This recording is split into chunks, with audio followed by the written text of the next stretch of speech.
ഈ ഷാജൻ സ്കറിയനെ ഒരു മണിക്കൂറെങ്കിലും ജയിലിൽ ഇടാൻ വേണ്ടിയിട്ട് തുനിഞ്ഞിറങ്ങിയ പി വി അൻവർ ഏകദേശം ഒരു 15 മണിക്കൂർ ജയിലിൽ കിടന്നു അല്ലേ. പി വി അൻവർ എന്ന് വെച്ച് കഴിഞ്ഞിട്ടുണ്ടെങ്കിൽ ശരിക്കും പറഞ്ഞു കഴിഞ്ഞിട്ടുണ്ടെങ്കിൽ ഒരു വാഹപോയ കോടാലി എന്നൊക്കെ നമ്മൾ സാധാരണ നാട്ടിൽ പറയും. ഈ CPM-ന്റെ കടന്നൽ കൂട്ടങ്ങളുണ്ട്, സൈബർ അന്തങ്ങൾ എന്നൊക്കെ നമ്മൾ വിശേഷിപ്പിക്കുന്ന കടന്നൽ കൂട്ടം. ഈ കടന്നൽ കൂട്ടത്തിനെ നയിച്ചിരുന്ന വ്യക്തി എന്ന് പറയുന്നത് പി വി അൻവർ ആയിരുന്നു. ഒരു ഘട്ടത്തിൽ വനമേഖലയുമായി ബന്ധപ്പെട്ട് നിൽക്കുന്ന വലിയൊരു ജനവിഭാഗമുണ്ട്, വലിയൊരു ക്രൗഡുണ്ട്.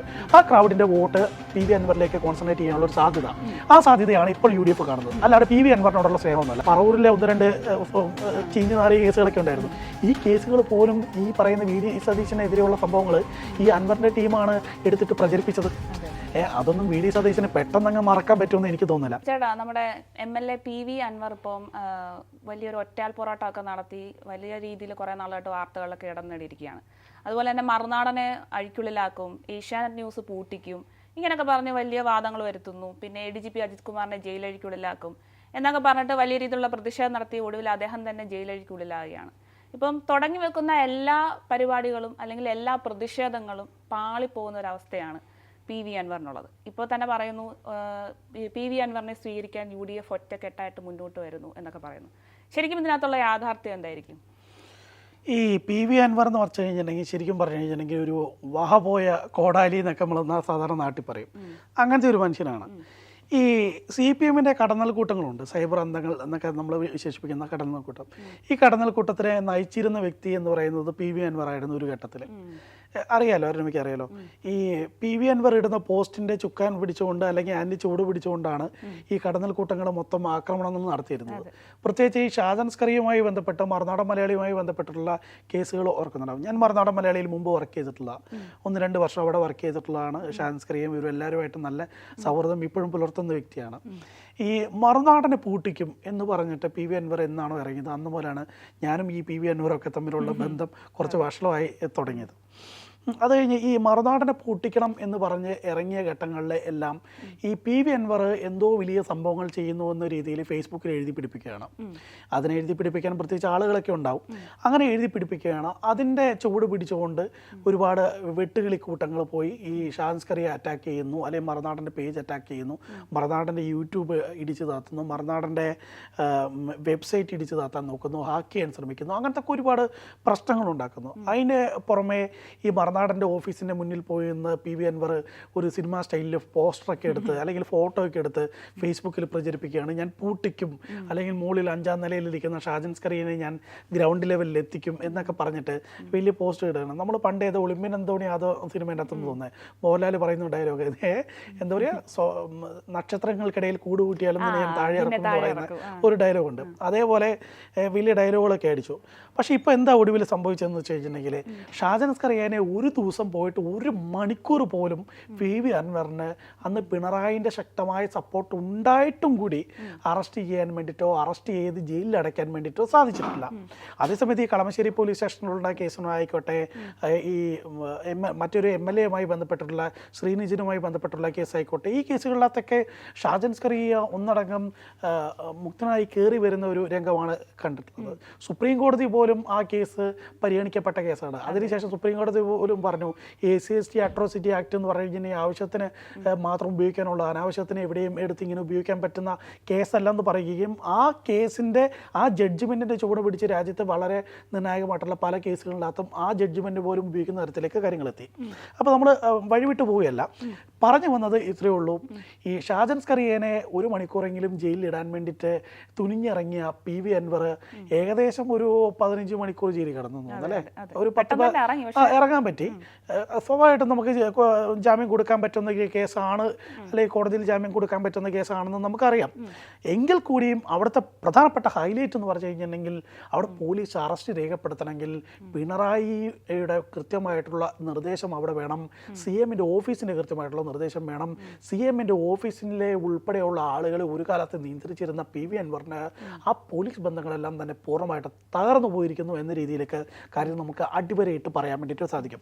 മാത്രമല്ല, പിണറായിയെ പരസ്യമായി വെല്ലുവിളിക്കുന്ന തരത്തിലേക്ക് അന്ന് രാത്രി ഈ പി വി അൻവർ കഴിഞ്ഞ ദിവസം രാത്രി പറഞ്ഞ ഒരു വാക്കുണ്ട്, എന്ത് പിണറായി അല്ല പിണറായിൻ്റെ അപ്പനോ അങ്ങനെ അല്ലേ, അങ്ങനെ എന്തോ ഒരു വാക്ക് വന്നാൽ പോലും എന്നെ തടുക്കാൻ അറസ്റ്റ് ചെയ്യാൻ പറ്റില്ല, ഞാൻ MLA ആയതുകൊണ്ട് മാത്രമാണ് ഇത്.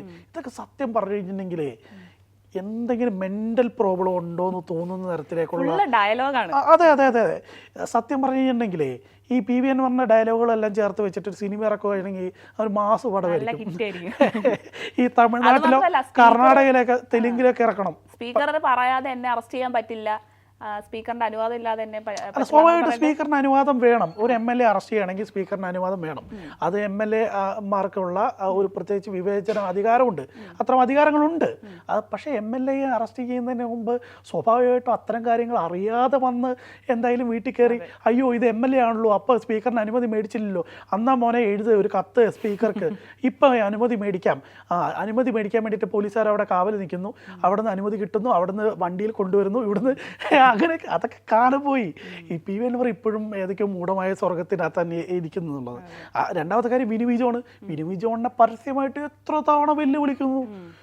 എൻ്റെ അമ്മോ, ഏഷ്യാനെറ്റ് ന്യൂസിൻ്റെ അകത്തൊക്കെ വിളിക്കാത്ത ചർച്ചയ്ക്ക് പോലും കയറി ഇറങ്ങി PV അൻവർ അങ്ങോട്ട് വിളിച്ചിട്ട് എനിക്ക് ടെലിയിൽ കണക്ട് ചെയ്യണമെന്ന് ആവശ്യപ്പെട്ടിട്ട് ചർച്ചയിൽ പങ്കെടുത്ത സംഭവങ്ങൾ പോലും ഉണ്ടെന്ന് എനിക്ക് തോന്നുന്നത്. അതേപോലെ എൻ്റെ അടുത്തു മാത്രമല്ല PV അൻവറിനെതിരെ സംസാരിക്കുന്ന അല്ലെങ്കിൽ PV അൻവറിനെ അനിഷ്ടപരമായിട്ടുള്ള ചോദ്യങ്ങൾ ചോദിക്കുന്ന മാധ്യമപ്രവർത്തകർക്കെതിരെ വ്യാജമായിട്ടുള്ള എത്ര കാര്യങ്ങൾ ഉണ്ടാക്കിയിട്ടുണ്ട്. അങ്ങനെ വലിയ പ്രശ്നങ്ങൾ ഉണ്ടാക്കിയിരുന്ന ഒരു വലിയ പ്രശ്നക്കാരൻ, ആ പ്രശ്നക്കാരനെയാണ് കൃത്യമായിട്ട് പിണറായി വിജയൻ അകത്തിടാൻ വേണ്ടിയിട്ട് കഴിഞ്ഞത് എന്നുള്ളതാണ്. ഇനി ഈ PV അൻവർ എങ്ങോട്ടാണ് പോകുന്നത് എന്നുള്ള കാര്യമാണ് അരുണവ് ചോദിച്ചത് അല്ലേ? അപ്പം അരുണവ് ചോദിക്കുന്നത് UDF പോകുന്നുള്ളത്. ഞാൻ പറയുന്നത് ഒറ്റ വാക്കിൽ പറയുന്നത് UDF പോകാനുള്ള സാധ്യത UDF ഒന്നടങ്കം സ്വീകരിക്കാനുള്ള സാധ്യത വളരെ കുറവാണ്. പക്ഷേ ഇപ്പം PV അൻവർ ഉയർത്തിക്കൊണ്ടുവരുന്ന ഒരു പ്രശ്നമുണ്ട്. അതായത് ഈ വനം സംരക്ഷണ നിയമത്തിൻ്റെ ഭേദഗതിൻ്റെ അകത്തുണ്ടാകുന്ന ആ കാര്യങ്ങളെക്കുറിച്ച് ഉയർത്തിക്കൊണ്ടുവരുമ്പോൾ ഈ വനമേഖലയുമായി ബന്ധപ്പെട്ട് നിൽക്കുന്ന വലിയൊരു ജനവിഭാഗമുണ്ട്, വലിയൊരു ക്രൗഡുണ്ട്. ആ ക്രൗഡിൻ്റെ വോട്ട് PV അൻവറിലേക്ക് കോൺസെൻട്രേറ്റ് ചെയ്യാനുള്ള ഒരു സാധ്യത, ആ സാധ്യതയാണ് ഇപ്പോൾ UDF കാണുന്നത്. അല്ലാണ്ട് PV അൻവറിനോടുള്ള സ്നേഹമൊന്നുമല്ല. പണ്ട് PV അൻവർ UDF കുറിച്ച് പറഞ്ഞിട്ടുള്ള വാക്കുകളും ഈ അന്ന് ലീഗിൻ്റെ നേതാക്കളെക്കുറിച്ച് പറഞ്ഞിട്ടുള്ള വാക്കുകളും അല്ലെങ്കിൽ ഈ UDF നേതാക്കൾ മറ്റ് നേതാക്കളെക്കുറിച്ചും പ്രത്യേകിച്ച് K സുധാകരനോ അല്ലെങ്കിൽ VD സതീശനെ കുറിച്ചൊക്കെ പറഞ്ഞിട്ടുള്ള വാക്കുകൾ എന്തായാലും പഴയ ഗാലറിയിലോ എല്ലാവരുടെ അടുത്തും ഉണ്ടാവും. അതൊക്കെ ഒന്ന് എടുത്തു നോക്കിയാൽ ഇനി നമ്മൾ വക്രദൃഷ്ടിയോ അല്ലെങ്കിൽ ഗമ്മിലൊക്കെ ഇനി നിശാന്തൊക്കെ എടുത്തിട്ട് ഇനി പെരുമാറും വരും. അപ്പം അതുകൊണ്ട് എന്തായാലും ലീഗ് ഇതിന് പൂർണ്ണമായിട്ട് പിന്തുണ കൊടുക്കുന്നു എനിക്ക് തോന്നുന്നില്ല. UDF നേതൃത്വത്തിൽ തന്നെ ഒരു 10% നേതാക്കളായിരിക്കും മനസ്സുകൊണ്ട് അറിഞ്ഞ് പിന്തുണ കൊടുക്കുള്ളൂ. പിന്നെ ബാക്കിയുള്ള ജനങ്ങൾ എന്ന് പറയുന്നത് ചിലപ്പം ജയിക്കാനുള്ള സ്ട്രാറ്റജിയുടെ ഭാഗമായിട്ട് PV അൻവറിനെ എടുത്തു കഴിഞ്ഞാൽ അവിടുത്തെ 1-2 സീറ്റുകളിൽ ജയിക്കാൻ സാധിച്ചേക്കും എന്നുള്ള ഒരു കാൽക്കുലേഷൻ പുറത്ത് എടുക്കാം. പക്ഷെ അങ്ങനെ സാധ്യത വളരെ കുറവാണ്. പക്ഷേ ചേട്ടാ, രമേശ് ചെന്നിത്തലയും VD സതീശനും ഒക്കെ വലിയ സപ്പോർട്ടുമായിട്ടാണ് മുന്നോട്ട് വന്നേക്കുന്നത്. അതുമാത്രമല്ല കോൺഗ്രസിൻ്റെ അകത്തൊരു ചെറിയ വിഭാഗം ആളുകൾ മാത്രമേ അൻവറിനെതിരെ ഇന്ന് സംസാരിക്കുന്നുള്ളൂ. രാഹുൽ ഗാന്ധിക്കെതിരെ പരസ്യമായിട്ട് വലിയൊരു വിമർശനം നടത്തിയത് കൊണ്ട് തന്നെ PV അൻവറിനെ UDF എടുക്കണ്ട എന്നൊരു വിഭാഗം പറയുന്നുണ്ടെങ്കിലും കോൺഗ്രസിലെ മുൻനിര നേതാക്കളെല്ലാം ഒറ്റക്കെട്ടായിട്ട് ഞങ്ങൾ PV അൻവറിന് തുണ നൽകും അല്ലെങ്കിൽ PV അൻവറിനെ UDF എടുക്കുമെന്ന് വലിയൊരു വാഗ്ദാനമൊക്കെ കൊടുത്തിട്ടുണ്ട്. അല്ല, ഇതിനകത്ത് എന്താ കാര്യം എന്ന് പറയാനും ഈ ശത്രുവിൻ്റെ ശത്രു മിത്രം എന്ന് നമ്മൾ പറയൂലേ, ആ ഒരു സ്ട്രാറ്റജിയാണ് UDF ഇതിനകത്ത് സ്വീകരിച്ചിട്ടുള്ളതെന്നാണ് എനിക്ക് തോന്നുന്നത്. ഈ ചെന്നിത്തലയാണെങ്കിൽ തന്നെ ഈ VD സതീശനാണെങ്കിൽ തന്നെ ഇവരൊക്കെ ഈ നിരുപാധിക പിന്തുണ എന്ന രീതിയിൽ പരസ്യമായി പറയുന്നുണ്ടെങ്കിലും രഹസ്യമായത് ഉണ്ടാവുമെന്ന് എനിക്ക് തോന്നുന്നില്ല. കാരണം എന്ന് വെച്ചാൽ ഈ UDF അത്രത്തോളം ഇറിറ്റേറ്റ് ചെയ്തിട്ടുള്ള ഒരു വ്യക്തിയാണ് ഈ PV അൻവർ. പ്രത്യേകിച്ച് ഈ കഴിഞ്ഞ UDF പ്രധാനപ്പെട്ട കേസുകളൊക്കെ വന്നിരുന്ന സമയങ്ങളിലൊക്കെ ആ UDF എത്രത്തോളം അറ്റാക്ക് ചെയ്യാൻ വേണ്ടി കടന്നൽക്കൂട്ടങ്ങളെ തുറന്നു വിടാൻ വേണ്ടി കഴിഞ്ഞിട്ടുണ്ടോ, ആ തുറന്നു വിടാൻ പറ്റുന്നതിൻ്റെ പ്രധാനപ്പെട്ട ഒരു പങ്ക് വഹിച്ച വ്യക്തി ഈ പറയുന്ന PV അൻവർ തന്നെയാണ്. PV അൻവറിൻ്റെ ഒരു 6 മാസം മുമ്പത്തെ ഫേസ്ബുക്ക് പോസ്റ്റുകളോട്ട് അങ്ങോട്ട് എടുത്ത് നോക്കിയാൽ നമുക്ക് കാണാം. PV അൻവർ ഒരു പോസ്റ്റ് ഇടുന്നു, ആ പോസ്റ്റിനടിയിൽ വരുന്ന കമൻസുകൾ ഈ VD സതീശനെ ആണെങ്കിലും രമേശ് ചെന്നിത്തലയാണെങ്കിൽ K സുധാകരനെ ആണെങ്കിലും അല്ലെങ്കിൽ ഈ എനിക്ക് തോന്നുന്ന കാര്യമായിട്ട് BJP അറ്റാക്ക് ചെയ്തിട്ടില്ലെന്ന് തോന്നുന്നത്. അപ്പം അത്തരം നേതാക്കളെല്ലാം കൃത്യമായിട്ട് അറ്റാക്ക് ചെയ്യാൻ വേണ്ടിയിട്ട് കടന്നൽക്കൂട്ടങ്ങളെ തുറന്നു വിട്ട് രീതിയിൽ തന്നെയുള്ള അതൊന്നും പെട്ടെന്ന് VD സതീശനോ അല്ലെങ്കിൽ രമേശ് ചെന്നിത്തല ഒന്നും മറക്കുന്നു തോന്നുന്നില്ല. ഈ രമേശ് ചെന്നിത്തല സംസ്ഥാന രാഷ്ട്രീയത്തിൽ നിന്ന് കുറച്ച് നാൾ മാറി നിന്നുകൊണ്ട് ചിലപ്പം കുറച്ച് കാര്യങ്ങൾ മറന്നു പോയിട്ടുണ്ടെങ്കിൽ അല്ലെങ്കിൽ കാര്യമായിട്ടുള്ള അറ്റാക്ക് രമേശ് ചെന്നിത്തലയ്ക്ക് കിട്ടിയിട്ടുണ്ടാവില്ല. പക്ഷെ VD സതീശൻ്റെ കാര്യം അതല്ല. VD സതീശൻ്റെ ഇവിടുത്തെ ഈ പറവൂരിലെ 1-2 ചീഞ്ഞ പൊളിഞ്ഞു നാറിയ കേസുകളൊക്കെ ഉണ്ടായിരുന്നു. ഈ കേസുകൾ പോലും ഈ പറയുന്ന വി ഡി സതീശനെതിരെയുള്ള സംഭവങ്ങൾ ഈ അൻവറിൻ്റെ ടീമാണ് എടുത്തിട്ട് പ്രചരിപ്പിച്ചത്. അതൊന്നും വി ഡി സതീശന് പെട്ടെന്നങ്ങ് മറക്കാൻ പറ്റുമെന്ന് എനിക്ക് തോന്നുന്നില്ല. എന്തായാലും UDF പി വി അൻവർ വരുന്നുണ്ടെങ്കിൽ അതിനൊരു നിരുപാധിക പിന്തുണ അല്ലെങ്കിൽ സുസ്വാഗതം ചെയ്തുകൊണ്ട് സ്വീകരിക്കും എന്ന രീതിയിലൊന്നും എനിക്ക് തോന്നുന്നില്ല.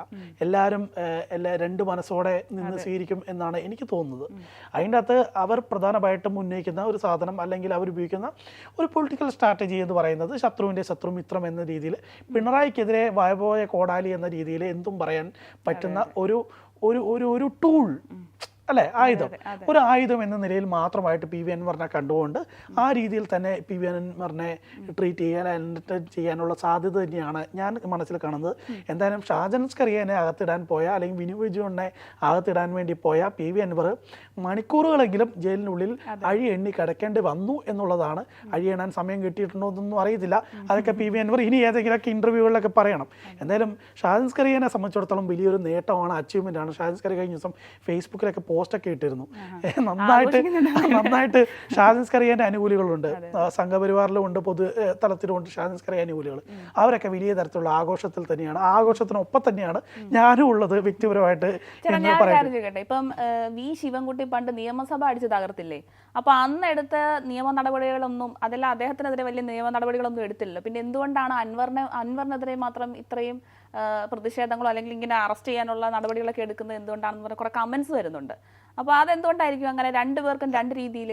അല്ല, ഇതിനകത്ത് പ്രധാനപ്പെട്ട കാര്യം എന്ന് പറഞ്ഞാൽ ഈ ശിവൻകുട്ടി ഇതുമായി ബന്ധപ്പെട്ട് അത് കഴിഞ്ഞിട്ട് ഇങ്ങോട്ട് ആ കേസുകൾ നേരെ കോടതിയിലേക്കും അന്വേഷണ സംഘത്തിന് കീഴിലേക്ക് പോയി. വളരെ പെട്ടെന്ന് തന്നെ അന്വേഷണ സംഘത്തിൻ്റെ കീഴിലേക്ക് പോവുകയും ചെയ്ത്, മാത്രമല്ല UDF സർക്കാരിൻ്റെ ഒരു അവസാന കാലഘട്ടത്തിലായിരുന്നു ആ പ്രശ്നങ്ങൾ നടന്നിരുന്നത് എന്നുകൊണ്ട് തന്നെ ആ വിഷയത്തെ പ്രധാനപ്പെട്ട ഒരു വിഷയമാക്കിയെടുത്ത് അവരെല്ലാം അറസ്റ്റ് ചെയ്യുക എന്ന തരത്തിലേക്ക് പോയി കഴിഞ്ഞിട്ടുണ്ടെങ്കിൽ നിയമസഭേൻ്റെ ഒരു പകുതിയോളം LDF MLA-മാരെയും അറസ്റ്റ് ചെയ്യേണ്ട സ്ഥിതിയിലേക്ക് അന്ന് പോകുമായിരുന്നു. ഓർക്കുന്നുണ്ടാവും അന്നത്തെ സംഭവങ്ങളൊക്കെ. ഡെസ്കിന് മുകളിൽ കിടന്നു നിന്ന് EP ജയരാജൻ മറ്റേ കസേര തള്ളി താഴെ ഇടുന്നു, ഓരോരുത്തർ വന്നിരിക്കുന്നു, അതിൻ്റെ ഇടയിൽ അപ്പുറത്തെ അടി നടക്കുന്നു ഈ സംഭവങ്ങളൊക്കെ. അന്ന് അവരെയൊക്കെ അറസ്റ്റ് ചെയ്യുമെന്ന് വെച്ച് കഴിഞ്ഞിട്ടുണ്ടെങ്കിൽ എന്തായിരിക്കും, അവർക്ക് വേണ്ടി ഒരു പ്രത്യേക ജയിൽ കൊടുക്കേണ്ട അവസ്ഥയിലേക്ക് പോകും.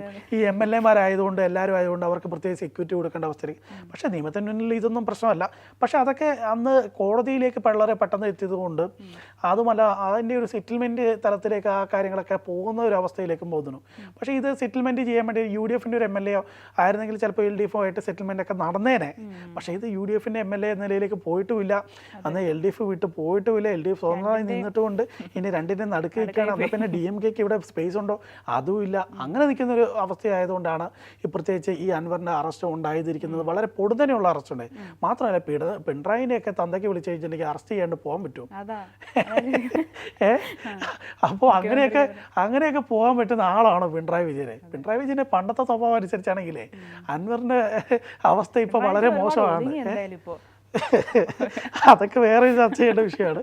എന്തായാലും നമ്മളിപ്പം ഈ ചർച്ച കൺക്ലൂഡ് ചെയ്യുന്ന സമയത്ത് എനിക്ക് പറയാനുള്ള ഒരു ഒറ്റ കാര്യമുള്ളൂ. UDF-ൻ്റെ അകത്തേക്ക് അൻവർ വരുവാണെങ്കിൽ അൻവറിനൊരു നിരുപാധികമായിട്ടുള്ള പിന്തുണ അല്ലെങ്കിൽ സുസ്വാഗതം ചെയ്യുന്ന രീതി എന്തായാലും ഉണ്ടാകാൻ സാധ്യത ഇല്ല എന്ന് തന്നെയാണ് ഈ ഘട്ടത്തിൽ നമുക്ക് വായിച്ചെടുക്കുന്നത്. അല്ലെങ്കിൽ ഇനി വല്ല VD സതീശനെയോ അല്ലെങ്കിൽ സുധാകരനെയൊക്കെ ഏതെങ്കിലും കേസൊക്കെ പറഞ്ഞ് അൻവർ ഇന്നത് പുറത്ത് വിടും എന്നൊക്കെ പറഞ്ഞ് ലോക്ക് ചെയ്യണം.